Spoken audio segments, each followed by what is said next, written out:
ถื่อหนึ่งเนาะวิธีซอสทรานสมิเตอร์ที่เฮ็ดร้อยเนาะนี่ที่เฮ็ดร้อยก่อนอื่นเราต้อง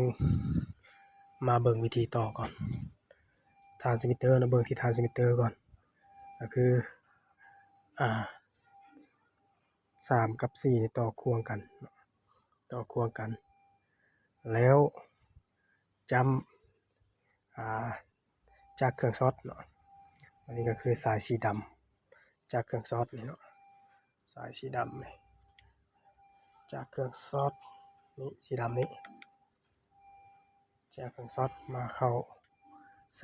3บัดนี้สายสีแดงจากเครื่องช็อตมาเข้า6สายสีแดงจากเครื่องช็อตมาเข้า6นี่วิธีต่อเครื่องช็อตเนาะบัดนี้ไฟบวกเนาะก็คือไฟบวกจาก power supply ปุ๊บบวกนี่บวกมาเข้า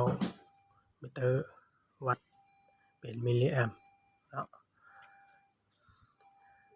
มาเข้ามิเตอร์ปุ๊บออกจากมิเตอร์มานี่สายสีดำมาเข้าบวกส่วนลบแม่นต่อตรงจาก power supply เลยลบต่อตรงจาก power supply เลยบัดนี้มาเบิ่งวิธีช็อตเนาะก็คือทรานสมิเตอร์รุ่นนี้เฮาคาลิเบรตจาก0เนาะ0หา150มิลลิแอมป์เนาะเบิ่งเฮาสิช็อตไปที่ 100% เนาะก็คือ150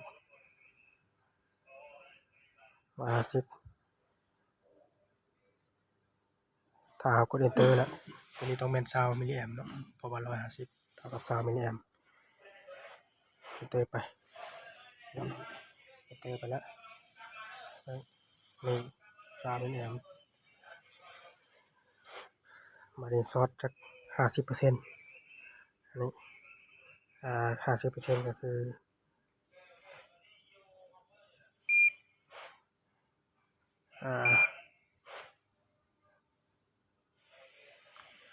50% ก็คือ75เนาะ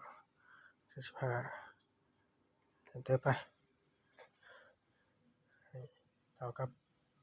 12มิลลิแอมป์ถือว่าถูกเนาะ